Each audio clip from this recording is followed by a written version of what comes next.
Season 18, serial number 4, story number 112 overall. What? It's State of Decay. The State of Decay, but with no the. Written by Terrence Dix, who you might remember. Directed by Peter Moffat. And produced by JNT. What happens in State of Decay, dear? Mostly decaying in a state of, like, what's the word for it? Entropy? No, entropy is a pretty good one. Yeah. What would be another good word for this? Probably rot, a state of rot, or spoilage, or fester, or degradation. Anyway, there's a tower, and it's Rapunzel, but actually it's it's not. It's a king and a queen, and it's the time of the selection apparently, and they need to have life if they're going to be selected. So the Great One prizes its flesh and blood, and we need to give flesh and blood to the Great One. And the Great One needs servants as well. Cut to a bunch of peasants being sad and poor at tables, but some of them are being put in a line. But then the knights come in and are inspecting all of them, and they pick some people. These are the best somethings. But then there's someone who isn't in line who is picked, and the kid basically goes, "What the fuck?" And his, "Dad, you can't let them do this." And Dad's like, "I can't let you do this." And he just kind of holds his wife and cries as his son is taken away. Anyway, the Doctor and Romana are still in space. And the TARDIS is feeling kind of shitty today. Doesn't really feel like doing much. K9 tries to speak up and of course is ignored. And they keep talking about space. And K9 is like, "Hey, you fucking idiots, I found a planet." Because if you remember, we're in E-space. I want to say. Yes, we are in E-space. Yeah. The planet is still in E-space. Older in technology. Since there's life there, we're going to land on it. So wow, look at all these things. Even though K9 was actually like, this planet's pretty technologically advanced, K9 is going to guard the TARDIS, I guess, because fuck him. Whatever.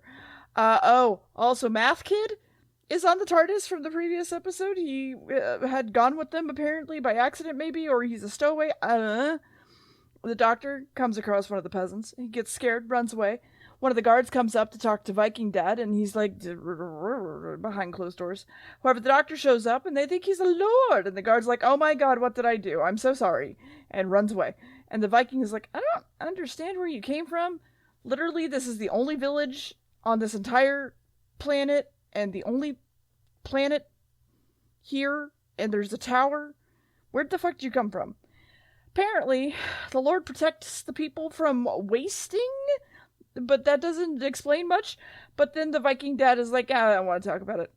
But then he picks up a radio and says, "Oh my god, there were strangers in the village. Did you see that?" While the Doctor leaves. Meanwhile, Math has made his way into the control room to leave, and Kanan is like, "What the fuck?" And he's like, "Yeah, I'm a stowaway. I'm gonna leave now." And he's like, "What? No, you're not on your planet. What is happening?" And K9 tries to explain some stuff, but he's like, "I don't understand what you're saying." And basically after bullshitting K9, he leaves and goes somewhere. And the Doctor is like, "Wait, if there's no other village like K9 said, but then the men in black cloaks show up, and the King and Queen are informed of the new people that are here, and the King and Queen go, 'What the fuck? Catch them? Why are you not catching them?' But also this dude who's also here will be to find them himself. His name is like Akron, I believe. Romana and the Doctor are taken someplace that has a bunch of really old tech for our minds. It's technically all like really new stuff. They go look at all this shit and they're like, "We're scientists, and also let's not talk about the Doctor, let's talk about this." And they're trying to figure it all out, and nothing has changed in thousands of years, and they want to overthrow the Lords. But what about the wasting? Wait, no, don't talk about the wasting. It's fine.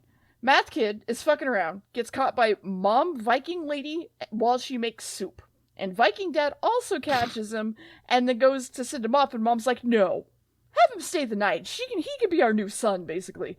And they also give him her dead son's outfit. As you do. As you do. The Doctor thought he had fixed the old computer. Apparently no, but then he slaps it like the Fonz and it's fucking working. it's old Earth tech, and it's weird, and it wound up here for some reason. And they're like, actually, all the captains look a lot like the king and queen for some reason, and that Akon dude, while walking back to the TARDIS, the Doctor gets bit by a bat. That's weird, so they run. And then they run faster to get away from the space computer bats. And space computer bats. That's the end of the part. Space computer bats. Mm-hmm. You say space computer bats because, like, the sound of them has, like, a weird electronic, like, trill to it of, like... Yeah. Yeah, it's very obviously, just... like, robotic sounding, and it's like, what? It's meant to be like that, because it's the 80s, and they loved synths. Yeah. So, this is State of Decay, written by Terrence Dicks, which anyone listening who has been following along may go, hang on a second, I recognize that name. He was the script editor for the third Doctor's era, wasn't he? And I would go, yes, fictional person, you're correct. Fictional, but non-fictional. He was. Listener to this podcast that we appreciate dearly. Yes. So this is why it's kind of hard to talk about, like, what this story is about, because this story was actually written, like, 3 years before it was filmed, and had been submitted at the time, and we kind of talked about it a little bit.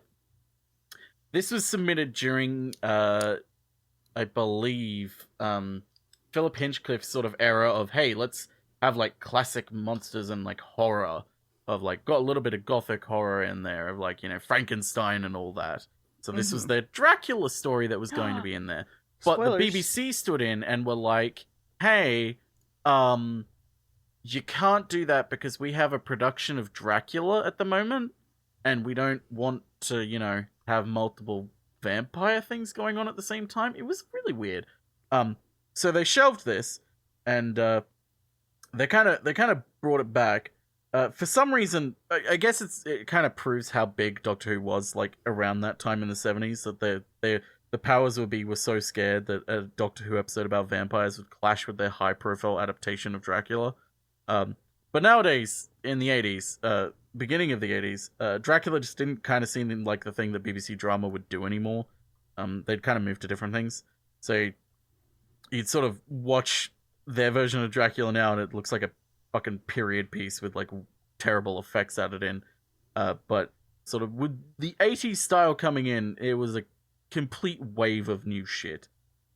Which means that this episode is kind of a one-off hybrid. The original script was a lot more gothic in atmosphere. A lot darker, and a lot less sort of technology-ish. And a little bit more serious in its approach. And that's what drew the director to the project. He was like, oh shit, this script is pretty good, I want to do it. And John Nathan Turner was like, I knew you would, so here you go. And then passed in the script, and as he was handing the script, he handed it to the script editor first, who went, hang on, I want to change a few things. And then handed the script to the director. And the director read the new script and was like, this is fucking awful. You've taken out all the gothic atmosphere that drew me to this project. And he was like, I don't want to direct this anymore. And so they were like, well, we're gonna have to take out all the script editor's additions, and we'll just do the original script. But there are a few things in here that were from the script editor. Like the law of consonantal shift, which is the idea that as language progresses through time, which was, I believe, a principle developed by Brothers Grimm for those stories. Yeah. They're like as language changed over the course of centuries, words changed in a consistent fashion. Like as the officer names change to, you know, degradations of what they turn into. Another thing is it's a lot less sort of silly used in Leela's first episode, where you have things like the survey team degrades over time to sever team, and the technicians degrades over time to tesh. Like, that sort of makes more sense than how it works in here, because as language is progressing, it's passing on to their children, whereas this is not.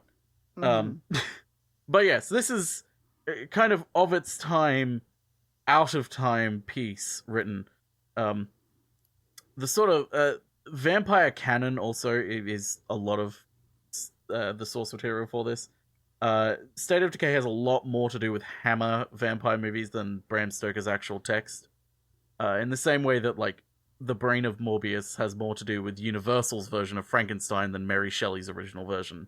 So it's drawing off the popular image of vampires already, which is what's happened as vampire shit has been developed over time. It's like, they're not drawing off the original text, they're drawing off what is most recent in the pop culture. The film, there's like film such as like Vampire Circus, which is in the early 70s, which had a similar sort of thing of like vampires snatching children, also other things as well, Dick's making sort of literary references to other sort of vampire novels, possibly as an accident though. But the idea that vampires are in some way alien and therefore killable with technology is very, very much mid-70s Doctor Who, because mid-70s Doctor Who was a lot of, hey, here are these supernatural concepts, but here comes humanity with technology, and we can save the day with technology, sort of thing. But in the 80s, people had grown far too used to the idea that extraterrestrials might be responsible for old legends. So nothing really comparable shows up in the program again until very late in the show, when some more types of vampires show up. But personally, I prefer those vampires to these ones, because those ones are legit creepy and kind of weird, whereas these ones are just dollar store vampires. Yeah. But anyway, what happens in the next part, dear? As someone we know once doth quoted, a dollar store goth. Yes. Yeah, they're very much like Halloween costume vampire. Yeah. Anyway, look, all the bats are going off in a direction. Woo! And then some guards capture them, and they're like, all right, tower time. And the doctor goes, hey, why are there no windows? Also, by the way, King and Queen are in here too, and they just don't kind of say anything until, like, they just kind of feel like it. And they approach like, hey, what's up? Hi, we know who you are, and we know almost everything about you, of course. The Lord goes, you're space travelers. Okay, we'll have some wine, non-poisoned wine. And they chat casually. And the doctor talks about how the peasants are so unappreciative, and they can't even pay their taxes. It's just terrible. And the Lord goes, we protect them, and Romana breaks her glass, and the Queen is like, blood. And she's like, oh fuck, shit. And then the King and Queen say they come from some planet by accident, and they got here, and they don't know how to get back, and they have some cool shit, I guess. Anyway, Math Kid is questioning why the peasants are taken occasionally, but that's also while he just kind of hands out some food. Also, we should speak again against the tower people, but Viking Dad is like, that's how you die. Let's not do that. They're still keeping the kid here, not letting him leave, because I guess they want a new son, and the guard shows up and says, we should have another selection for some reason, and Akon is here, and he's like, I'm gonna do it myself. And he instantly notices Math Kid, and he's like, that one. And then we just act like idiots for a bit, and he's like, I can tell you're acting like an idiot, come with me. Back at the doctor, he's trying to talk about what is wrong, and they were sinking back into societal evolution, apparently. And there's probably some very powerful source holding it all back, and they bring up the Oreo ship, and the Lord is like, oh wow, oh god, where did you hear this? Oh man. And then Akon has seen the sign of the Lords are leaving together, and trapping them in this room because they're not allowed to leave. And the doctor's like, I don't think they want us followed. Can't quite put my finger on why, but feels like it. Yeah. Anyway, they talk about the Brothers Grimm and how they learned about language and how language changes, i.e. what Gam talked about. Then they talk about how the names have changed over time, and we sit in these chairs and you see it's actually the ship, and, like, this is basically the command console in this room. So if we were to look for an inspection hatch, it'd be under the chair, and inside we go. Apparently Math is a chosen one, and came with the doctors, and apparently they bred peasants for years to find the perfect chosen ones, and etc. Also, the lords and ladies are like, we should kill the doctor, and Akon's like, nah. The lord's like, let me just stab this boy, and he goes, nah, we can change him. And Ramona and the doctor are fucking around in the vents. We can fix him. We can fix him. We can make him better. Cut back to the straw hair man, because his hair is literally straw. Like, he's bald, and they tape straw to his head. At his computer, watching everything happen, and they want to attack the tower and rescue everyone, but what if this one dude goes in all alone, And then the Lord is upset that the doctor and Romana are just fucking gone, and the rocket apparently could be working and usable to leave, but there's this weird heartbeat-like noise. That's strange. Not probably anything to worry about, but though the doctor's very upset by it, he shouldn't be, it's fine. So they go looking around the entire area to try to figure out where it is, and they only find bodies entirely drained of blood. And the ship is being used, well, the fuel tanks are being used to store the human blood.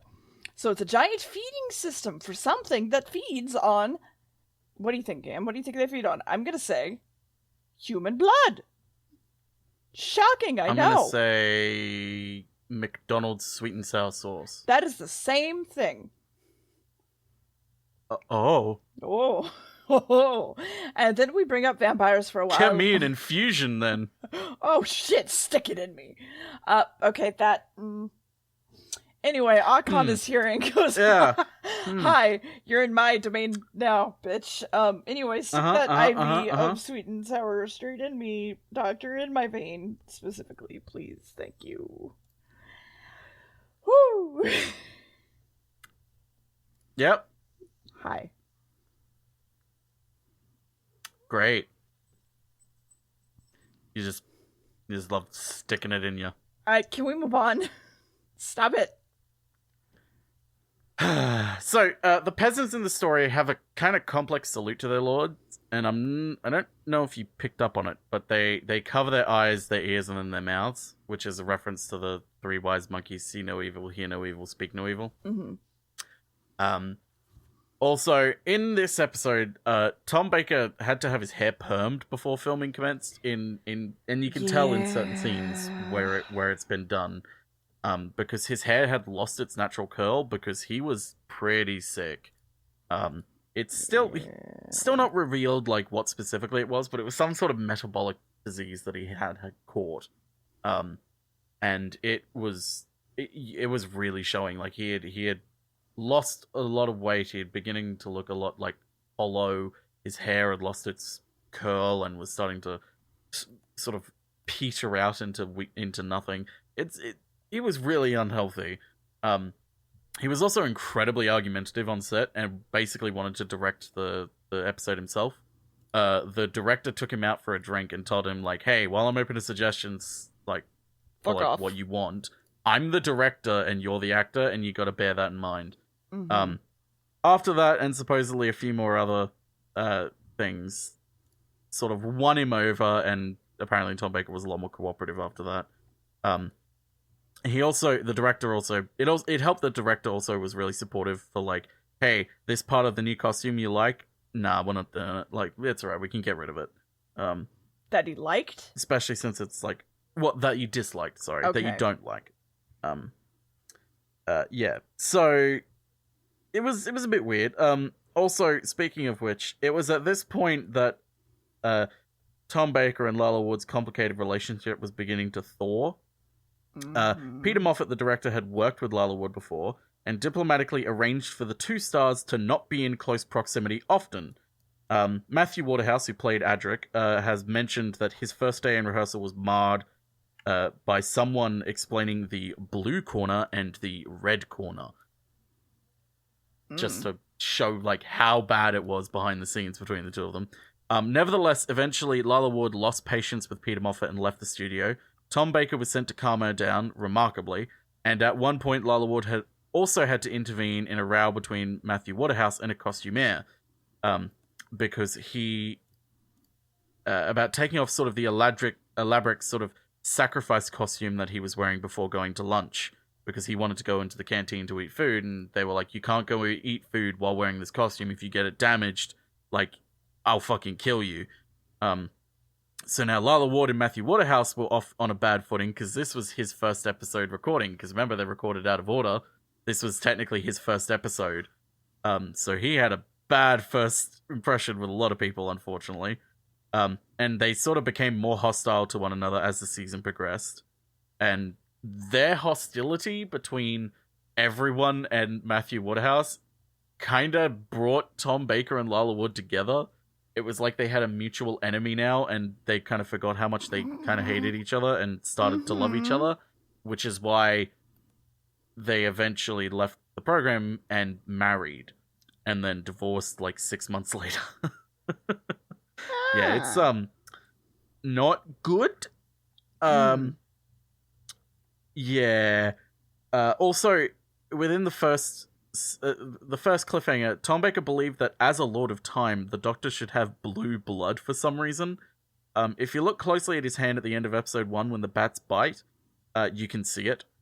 John Nathan Turner was understandably appalled, but there was no time for a reshoot, so the scene was edited to remove any close-ups of him, where you could see the blood better. It's pretty fucking dumb. Also, real quick, the ship was called the Hydrax, but originally it was called the Hyperion. But good old continuity fan Ian Levine had established himself as some sort of an advisor on the show, and he had campaigned to change it from Hyperion to something else to placate the 3 people that may have remembered that the Hyperion was the name of the ship in The Mutants. Which is funny because I'm pretty sure there's a upcoming episode that has a ship called Hyperion on it too. I was about to say, can I just add real fast that the reason I called the ship the Oreo is because it's the Hydrax. Yes. Hydrax, which Deer thought they said Hydrox at first and then called it the Oreo ship. Yeah. So it's just the Oreo ship. Deer is a comedy mastermind. Woo! And you can go to their live show. You fucking know it. Oh, shit. Their tour going around America. And we'll be roasting everyone in the audience. So, what happens in the next part? Well, there's apparently power here, and he's like, wait, what if we shared all this power and I made my bats find you for purpose? Also, you could be one of us. Wait, where do we swarm to? Apparently, he doesn't actually know how to leave E-space, so they're like, fuck. And then they call out that he was the science officer and that they are basically vampires, and he's like, literally. And they don't want to cooperate just to even get into E-space. Also, we bring up Math Kid. He was the chosen one. But also, the Doctor could just destroy the Great One, right? And Romana just kind of books it away from here. We apparently are mind-controlling the Doctor. Romana tries to throw a rock at him and says something Time Lord, and they go, oh my god, you're Time Lords! We fucking hate Time Lords for some reason. And the Lords show up, and they go, hey, we want to drink your blood too, actually. And the Great One goes, hey, I want to drink your blood, Time Lord blood, by the way. And Alcon is like, you were chosen, wow! Meanwhile, the past guard, now... The one guard who basically got kicked out of the castle is back, and he's like, hey, I'm a guard. And don't worry about it. Don't think about it. Don't worry about it. He's in a guard outfit. He's standing around. The lords wander around the castle, wash their hands for a bit, and talk about how Akon promised them power. Also, who the fuck is the Doctor? But the Lord is still afraid of something for some reason, and Romana and the Doctor are in jail. So they crack fucking jokes. And apparently there is a story about giant space vampires that could suck the life from an entire planet, and the Time Lords went to war with them, and they all died except one because one escaped. And yeah. But then the other guard... King vampire. They didn't even say that. They were just like, one escaped. That's it. And then the other guards noticed that... Vampire. Okay, well, I did not notice that. The other guards noticed the fake guard because they're like, dude, we know you. What the fuck? So he just knocks the other guard out, and it's great.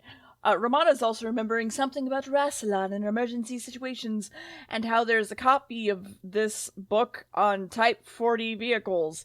And the Doctor's like, the TARDIS is a Type 40 vehicle. Anyway, the Doctor knocks out the guard with them, and the fake guard is like, hi, and then they all run off. Meanwhile, old computer hair dude is like looking at the computers again, and then Viking Dad comes up and he's like, I want to talk. I'm very upset. he knows now that his son is dead, and he's like, I am very upset that they are safe for some reason, but something is happening in the tower, and maybe we could do an attack? And Viking Dad's like, I don't care what you're gonna do, I'm still gonna do an attack. So you're either with me or you're not, so get fucked. Also, the Doctor is telling Fake Guard to tell What's-His-Face to prep the attack. So I guess everybody's here for an attack.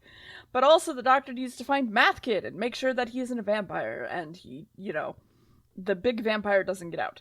Romana heads for the Sanctum. Doctor heads for the TARDIS. Romana is faked as a prisoner, but the Lord is asleep, so no one is to disturb him. So they're like, okay, well, we're going to fake get the key door from you. But then they blow their cover and just knock this guard out as well. They would not survive a single level in Hitman. They now need to sneak around and not wake up the vampires, I guess. At the TARDIS, K9 cannot find records of Rassilon or vampires, so where is it? Also, there's a card system in the TARDIS, so we should go find that. Romana just assumes that they need a wooden stake to kill vampire lords. But they just need to find Math Kid, and they aren't sure if he's alive or not. And the Doctor, meanwhile, is using his old-ass card system to find out more about space vampires, and we need to use a bow ship to kill it. Apparently. Yep. It basically just says, destroy him with all your fucking effort, even if it costs your own life. And the notes about the battle basically say, we are fucked. And bow ships shot steel straight into vampires' hearts, like a whole thing of steel. And so he's like, okay, got it. Back at the Math Kid, they wake him up as best they can, but also they wake him up by going, hey, wake up! And they also wake up the vampires. So good job on that. Wake up! Oh, fuck. Fuck. And then the fake guard has a fight with the vampires for a bit, and then he's dead, I guess. So they're like, the blood is stale. It's not good. And so they take one for each of them. The Lord gets Romana, and the lady gets Math Kid, and they're like, it's feasting time, and we're ready to morb. Anyway, you can go on. No, you want to say that again? They're ready to morb. They're written. It's morbin time. You saying there's time? Oh. Yeah, it's morbin time. It's morbin time. So, fun fact, the vampires. So, this is weirdly, this is kind of one of the only times that the great vampires are mentioned in the show, but the extended universe takes us and runs with it. So basically, the idea is back in the dark times before, the universe as we know it, there was a lot of chaos everywhere, and basically the vampires were going around destroying everything. And so the Time Lords, in their ultimate wisdom of non-interference, of like, we cannot interfere, they were like, we need to interfere at this point because these vampires are going to destroy the universe. So they go to war with the vampires, and it's kind of, you can't understate the bow ship, because Rassilon, one of the greatest Time Lords, created bow ships, which are basically giant ships that have like, imagine like a penis shaped ship with a very sharp tip, and in the middle it sort of has like a bowing, like the wing, it has like an aeroplane wings, but they're curved backwards like sharp knives. Basically, the entire point of a bow ship was to launch the mighty bolt of steel at the front to pierce a great vampire's heart. Or, so they failing it not working, come metal they would straight just into a ram the vampire's ship heart. Got it. Yes, Got exactly. It's kind of hilarious. The vampire that escaped was the Great Vampire, or the King Vampire, or Iskaroth, also known as the Great One. But it's kind of funny, just that, like, it's one of those things you mentioned, like, oh yeah, one of the mortal enemies of the Time Lords, giant vampires. Just giant vampires. Just don't worry about it. Just giant vampires. Yeah, just don't worry about it, it's fine. This story, speaking of which, had some subplots removed. Initially, there was one about townsfolk nocturnally wandering the forest like zombies. and sort of rebellious citizens being found with bat-like bite marks on their necks. Sort of like a whole heap of shit going on, which is a bit... I'm kind of glad they removed it, but also it would have been pretty cool to have more going on with the townsfolk rather than just not really being there. Another thing as well is that Terrence Dicks, when he originally wrote it, didn't have Adric in mind. But when he they rewrote it to include Adric, he was struggling to sort of understand Adric and like what his point and role was in the group. So he decided to play upon the character's duplicitous tendencies to sort of make the viewers think that Adric had actually sided with the villains at one point. JNT and Christopher Bidmead subsequently decided to de-emphasize the more overtly negative and sort of tenacious aspects of Adric's personality. So the script kind of has a watered-down version of it, so it kind of just has a section where Adric's like, well, Romana, it's better that you die and I live rather than both of us die. It's like, it would have been better if you kind of broke it up. Because they did like the idea of having someone in the TARDIS who was more morally grey. They weren't, goody two-shoes, angel. They were someone who, like, if they could, they probably would abandon you. Because, they wanted someone to grow on the TARDIS. Mm-hmm. They initially thought Adric would be a good idea. They decided they kind of fucked it from the beginning, and Adric is not a good person to be grey morally. They're like, we'll get another character. So they do, in a few years. We do get another morally grey character, and I do kind of love him. He's a piece of shit, but I do kind of love him. But yes. What happens in the next part, dear? I don't know. Okay, we'll get to that. Akan shows up and goes, hey, don't do that. They're the chosen ones. We need them. And the Doctor needs to think of something because they're going to move the TARDIS a little bit. And the TARDIS goes into the rat nest of computer shit. And he goes, hey, what's up? And the vampire trio are now talking. And we found out the big vampire will come up tonight. And we should feed Romana to him. And the trio is very excited about all of this and want to take over the universe. They also have an Independence Day talk for a while. But wait, where's Viking Dad? We need him. Also, they don't believe about the whole giant vampire thing, and they're still going to do the attack. But they're like, wait, if I use my scanner I just found on my old as fuck computer, we could check to see if there's something there. And the scanner goes, yeah, there's something fucking there. And the fucking badass fucking vampire, like, it looks like a bat, we can even hear its heartbeat now. So that's the thing. And Math Kid, by the way, is like, hey, Doctor, probably will just leave us to be here, Romana. Like, just don't think about it. Side with the vampires. It's fine. And he's like, yo, I was offered fucking power, so it's either that or be food, and I probably don't want to be food. And Math Kid is very upset that Romana doesn't like him being a vampire because he really wants to be a vampire. But it's time to prep everything because it's time. So they're thinking about sharpening a tree trunk and using a fucking catapult, but the Doctor's like, wait, an arrow of steel? They were looking at it for a while now. Oh. And their best bet is for the leader, of course, to take charge, and that leader is K9. And everyone's like, what the fuck? And he's like, look, he can't be hypnotized, and he's got a laser nose, so like, why the fuck not? So they're like, okay, yeah.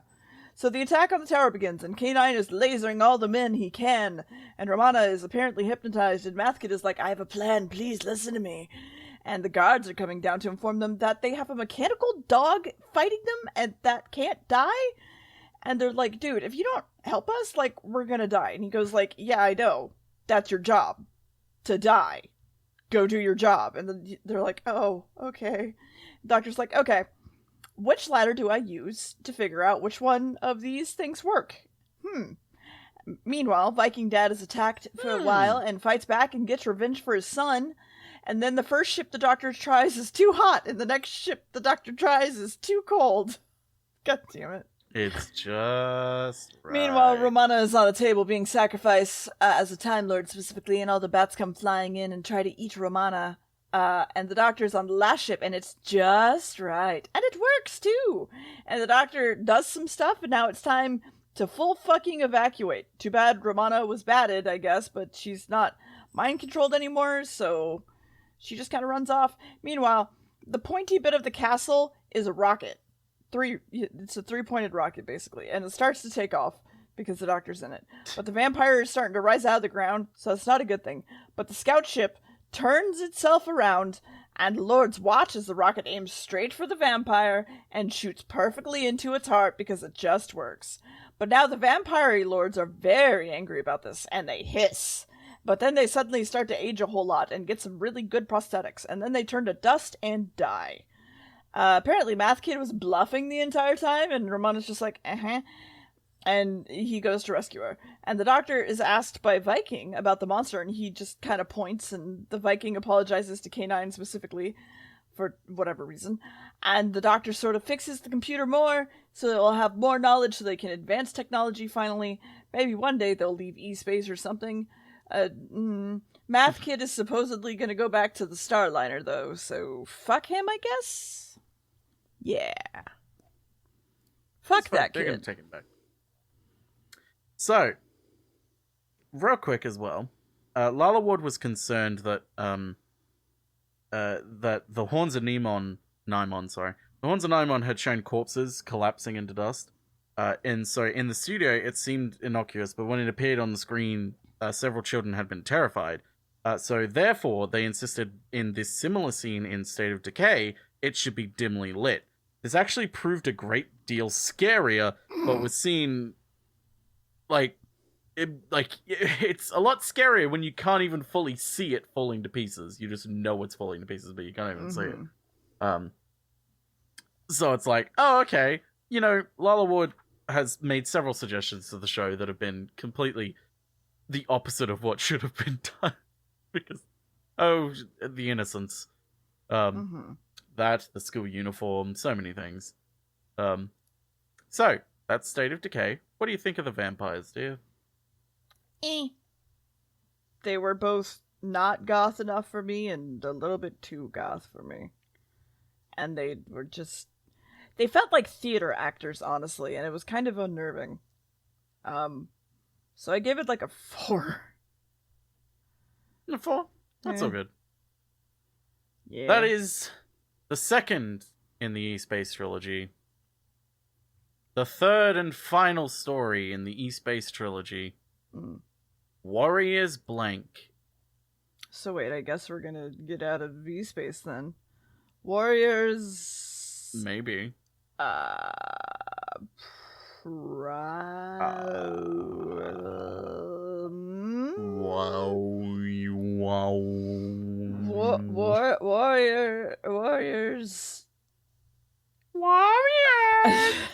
Come out to play. Get out of here. Fuck. I'm trying to think legitimately. Warriors. You get three guesses. No. Okay, do I get a hint?